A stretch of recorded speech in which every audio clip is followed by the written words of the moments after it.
All right. Hi, everyone. Welcome to Mindgasms. So, today, as you can see on the screen and from the title, obviously, I'm going to talk about Deleuze's idea of the plane of immanence.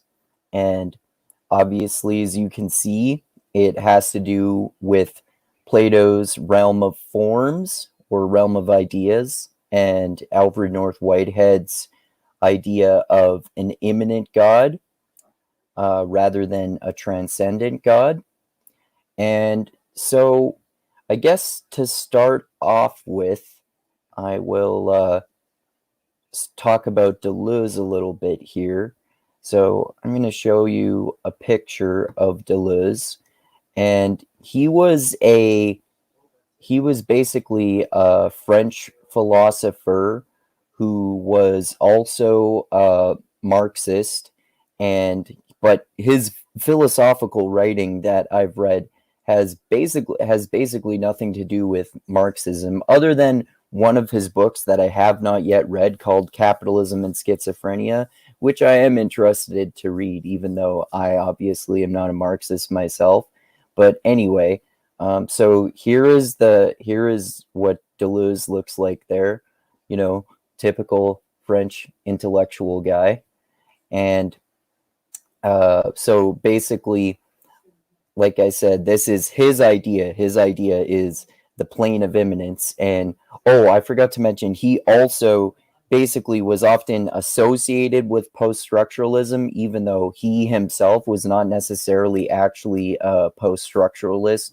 And if you don't know what post-structuralism is, that's basically response to the structuralism that was a set of ideas that formed during the Enlightenment, and it's basically, the idea that um, societies are based on structures and they need structures to function, like institutions, like government and religion.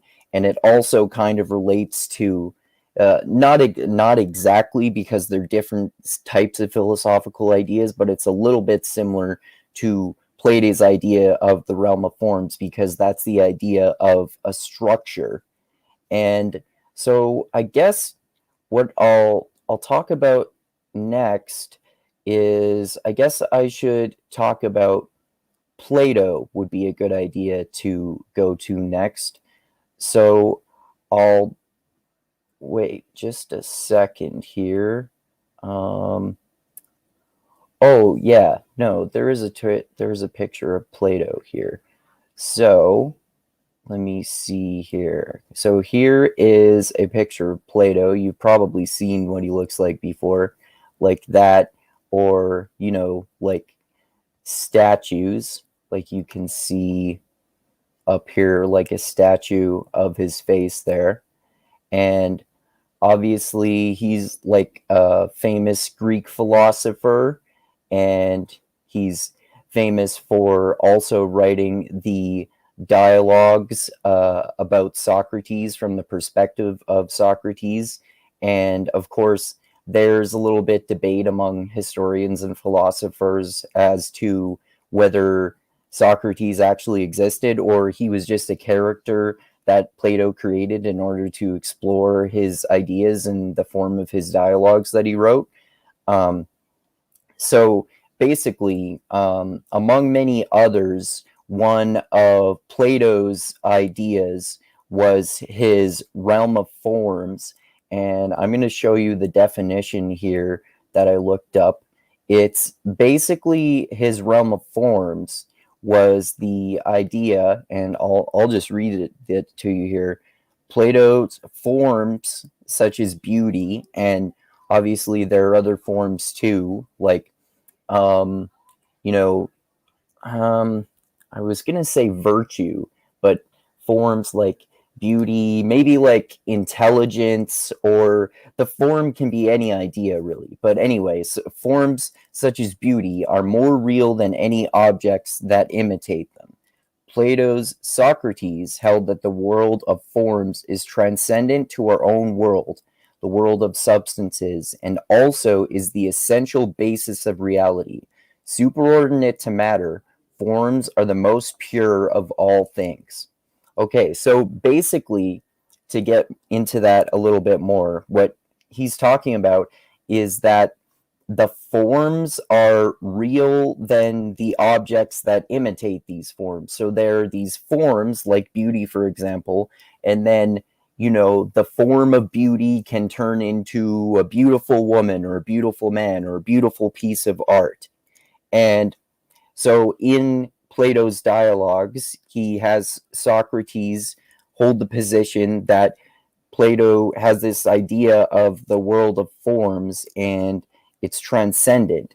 So basically, it's like this realm that is above you that you can't access, like the idea of a transcendent God, kind of like God is, we can't experience it directly. And so it's like the realm where ideas, the forms or structures of ideas come from, like beauty, or maybe another good one would be love, like the form of love. It could be like it could be manifested as a mother's love for a child, or like you love your girlfriend or boyfriend. Um, and so it's the essential basis of reality. This is how reality is created. There are these structures, or the realm of forms, that create everything living. Like let's say the form or the idea of life can turn into a person or a tree or any other living thing. And so these are the most pure of all things. So basically, I think I had looked up transcendence here too, to more clearly define that as well, but let me double check here. Oh yeah, transcendence within the context of religion. So I'll just read this here too. In religion, transcendence is the aspect of a deity's nature and power that is wholly independent of the material universe, beyond all known physical flaws. This is contrasted with immanence, where God is said to be fully present in the physical world and thus accessible to creatures in various ways. In religious experience, transcendence is a state of being that has overcome the limitations of physical existence, and by some definitions has also become independent of it. This is typically manifest, or that part isn't important. Psychedelic visions and paranormal visions, like that can be a transcendent experience. I guess that is a good example. Like if you eat mushrooms and you have like an amazing psychedelic experience, it feels like your mind is transcending your body and you're accessing this other realm that you didn't have access to before. Whether that actually happens or not is debatable, but it sure feels that way, I can say from my personal experience. And then there are religious transcendence experiences too, according to religious people. So basically, that's like I said. So if we're applying a transcendence to Plato's forms, because they are transcendent, similar to the idea of God. So these that means that the realm of forms, these forms are independent of the material universe. They're above it and outside of it, which makes them transcendent, right? And like I said, beyond our perception, basically.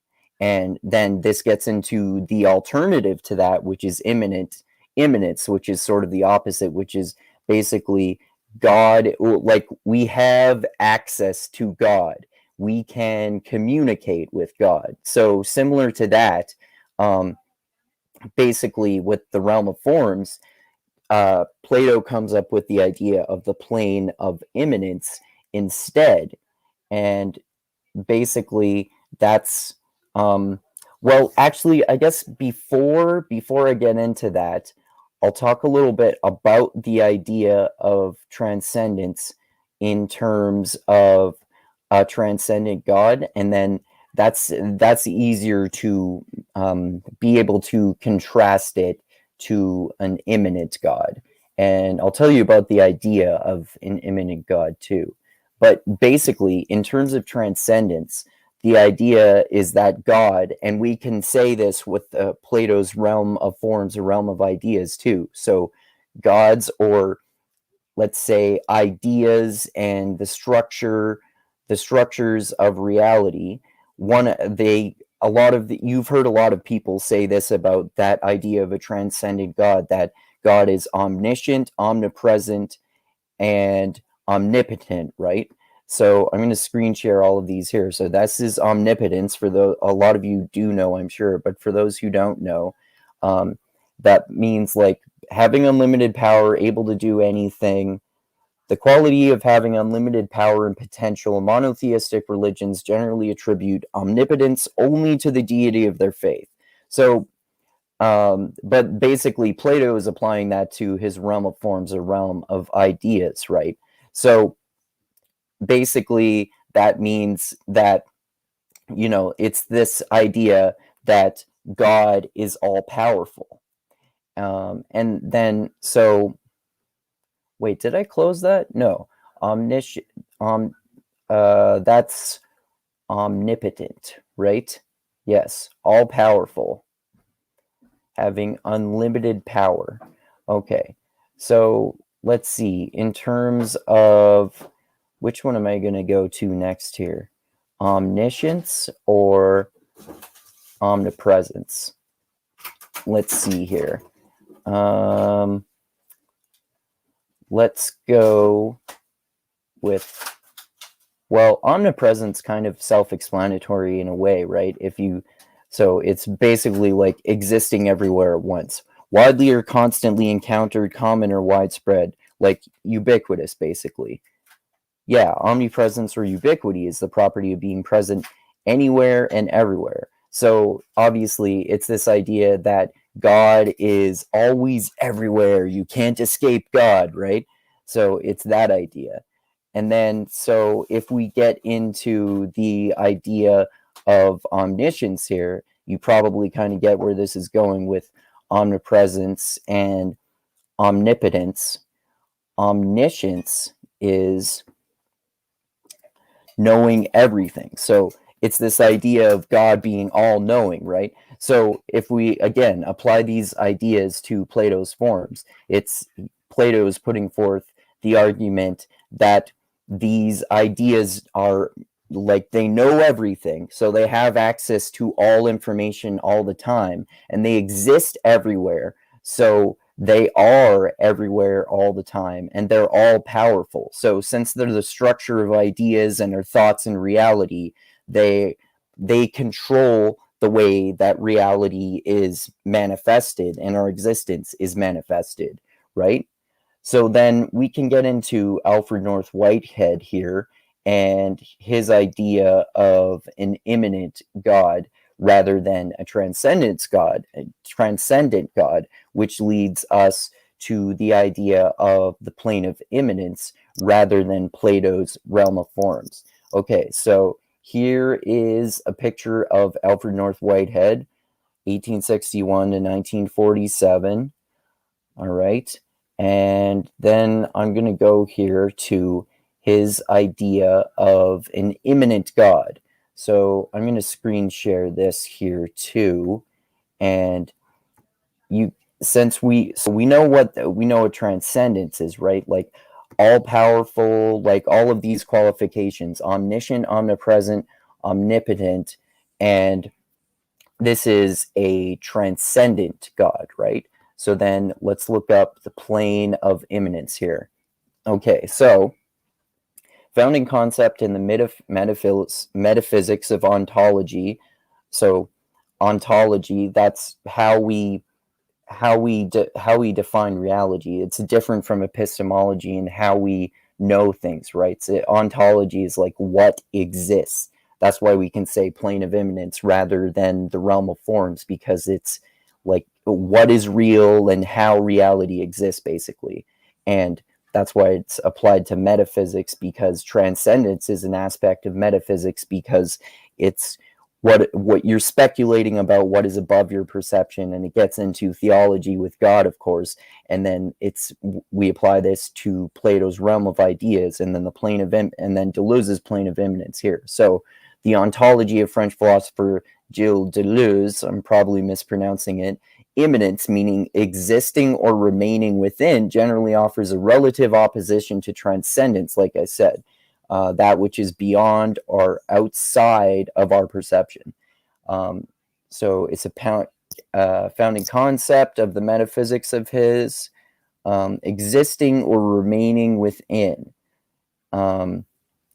So basically, it's this idea that instead of God being outside of our perception, if we're talking about Alfred North Whitehead's idea of an immanent God, I'm going to look that up specifically here and then go back to the plane of immanence, because I probably am getting a little bit ahead of myself here, and I should explain what an immanent God is before I explain the plane of immanence fully.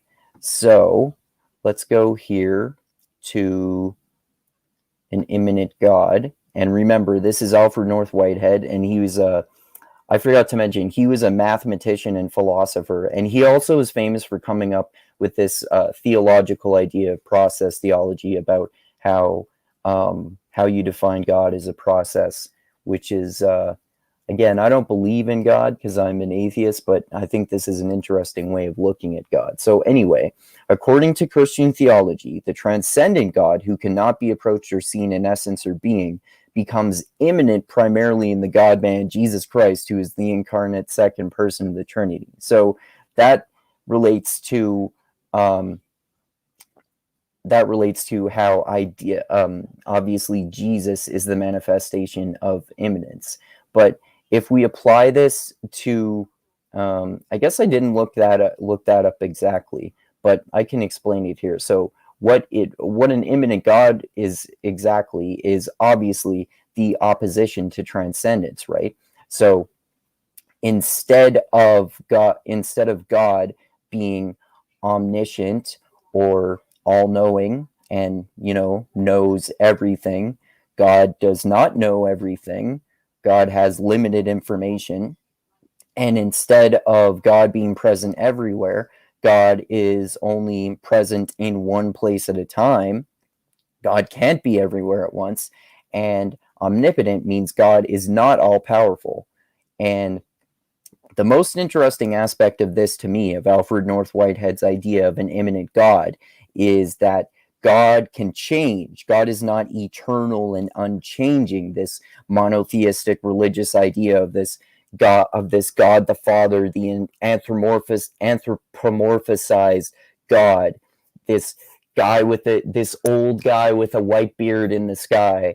That whole thing is stupid to me. Even if I were, for argument's sake, like a religious person or a Christian or something, I would think that idea is stupid. But like I said, I'm not anyway. But anyway, I like this idea because it's the idea that God is just not this like king in the sky who controls everything and knows everything and has power over everything. It's this idea that, like I said, the most interesting aspect of this to me, of course, that Alfred North Whitehead talks about is that God can actually be changed. Like I said, God is not eternal and unchanging.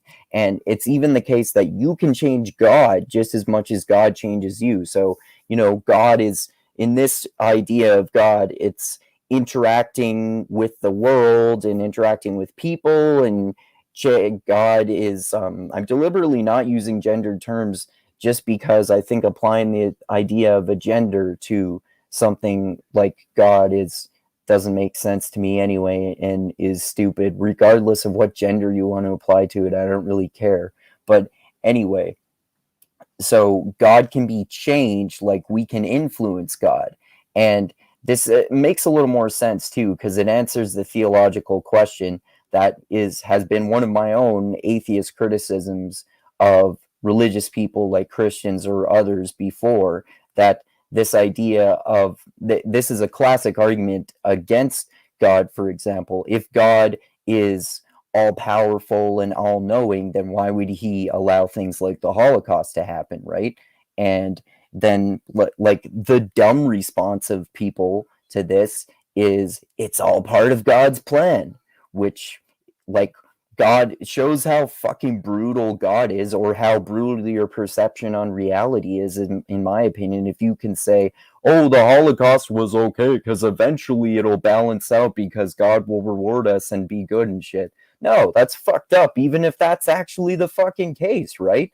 So anyway, God can't stop things like the Holocaust, perhaps, in this idea, because God doesn't have enough power to do that. All it can do is like influence humans. So it's a little bit like this idea of deism, right? This idea that God created the world and then stepped back and doesn't interfere with events. It's different from that, though, because even deists, if I remember correctly, believe that God is transcendent. So it created the world and then removed itself from the world, and we can't access it, which is how it doesn't interfere with anything, right? So in this idea is that we still can have access to God and God can change, but it also doesn't have the power to do absolutely everything or anything, and it can only be in one place at once, so it can only deal with one problem at a time,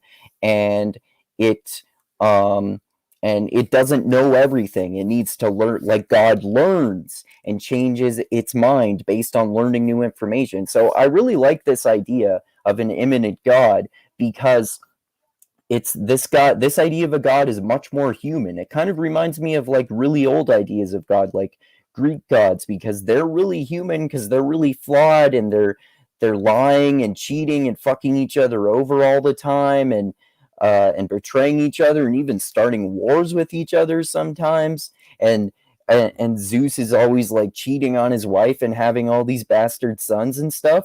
And it's more interesting to me that way, since I view all of these theological ideas as like fiction, and since I'm not a militant atheist anymore, I actually like exploring these because they're interesting. If you just like look at them as fiction, as I do anyway, right?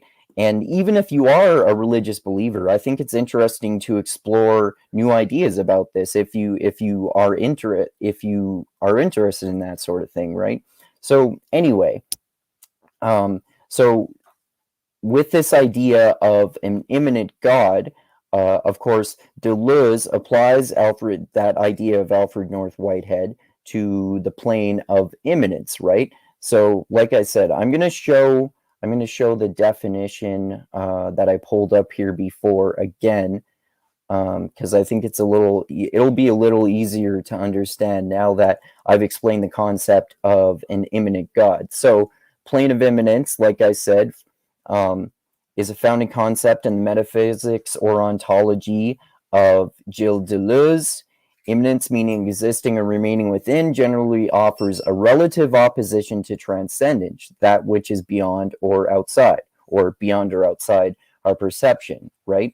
So again, you're aware. I told you about what transcendence means, and I just told you about what immanence means. So basically, like, this idea of existing or remaining within is kind of like God is within us, but it's not like God is everywhere all the time, because God is not omnipresent. It's that we can access God and change God, and we can change it as much as it changes us. So again, if we look at this in terms of Plato's forms, and take out the idea of transcendence and replace it with immanence, that means if we look at these ideas like omniscience, omnipresence, and omnipotence, so that means that the plane of immanence works differently in terms of the realm of ideas. So I'm going to go back through all three of these here: omniscience, omnipresence, and omnipotent, and contrast those, apply the ideas of immanence to all three of these definitions here. So omniscience, knowing everything. So then obviously the opposite of knowing everything is not knowing everything. So God is not all knowing, all wise, all seeing. So in terms of the Plato's realm of ideas and Deleuze's plane of immanence, instead of the realm of ideas basically being all knowing and having access to all information, or the realm of ideas or the realm of forms. So the structure of reality and the structure of ideas, like basically having access to all information all the time, which allows the ideas to be that concrete in the plane of immanence. So these ideas do not have all the information, and the ideas change as they accumulate new information, which is why they need to change, because they don't have all of the information. And when you learn new information, you know what changes you need. And I think this is a better idea, because it's like reality can improve and be changed based on new information. It's almost like a scientific way of looking at reality, right? Like you learn new information and you change accordingly. So that makes sense, right? So omniscience. So let's look at omnipresence and omnipotence, and look at that in terms of the plane of immanence here. So let's look at omnipotence. Okay, so having an unlimited power, able to do anything. Okay, so in terms of the realm of forms, that means that the realm of forms, or Plato's realm of forms, or realm of ideas, in the plane of immanence, the ideas or forms have limited power. So again, the structure of reality and the structure of our ideas and thoughts can change based on new information, like I said, right? Because the structure of reality and the structure of our ideas and thoughts is not powerful enough to always be changing. So it's a little bit like, it's not rigid, it's a little loose, it can be straight, it can be flexed and bent and moved in all sorts of ways, in order to be improved when we know more about how to improve reality, right? So that makes more sense too in terms of the plane of immanence. Okay, and then again, the most obvious one of those is omnipresence. And then again, if we apply that to the plane of immanence, what that means is, so that means that in terms of the plane of immanence, the structure of reality and the realm of ideas of our thoughts they're not all the same everywhere. They're not everywhere at once. So like this aspect of the structure of reality, or this idea, thought cannot be everywhere at once. Not everyone can have the same thought at once, or the same revelation at once, or something like that. People think differently. People have different thoughts, and reality is different depending on where you go, and it's always changing. Again, this is more realistic, right? So yeah, anyway, I really love this idea of Deleuze's idea of plane of immanence, and I think it's way better than Plato's idea of the realm of forms or the realm of ideas. Like, it's more realistic, right? To me, it's more true. Like, the structure of reality and our ideas and thoughts are changing all the time, because reality is not conscious, but as reality accumulates new information, it changes. That's how evolution works, right? The organisms adapt to the environment, and the environment changes, and then the organisms and life and reality and the earth and the universe, they they change. There's an endless process of change, because the environments are changing, like the structure of the universe is always changing, and the structure of reality is always changing, and things are different everywhere throughout the universe depending on where you go. And like, I would say we don't know how powerful the structure of the universe is. Like, physics is always learning more and more about this, but to me, I'm no expert in physics, but the more we learn, the more we find out we have no fucking idea what the structure of reality actually is. So I think that's a healthy mind and more realistic mindset to have too. So anyway, I know this is a really like complex philosophical idea, but I just love this idea, so I wanted to really dive deeply into it. So anyway, thanks to everyone for watching this deep dive philosophy video on this awesome idea of the plane of immanence. Hashtag imminence, not transcendence. Transcendence sucks. Deleuze destroyed transcendence with his plane of immanence, and whether you're religious or not, this idea of an immanent God is way more interesting than the idea of a transcendent God. And yeah, anyway, so thanks for watching again, everyone. Thanks to those of you who comment on this video. So please subscribe and click that bell to be notified whenever I come out with new videos if you haven't done so already. And thanks especially to those of you who contribute to me on Patreon, and I'll post the link for my Patreon page in the description of this video, as I always do. And look forward to more chats soon.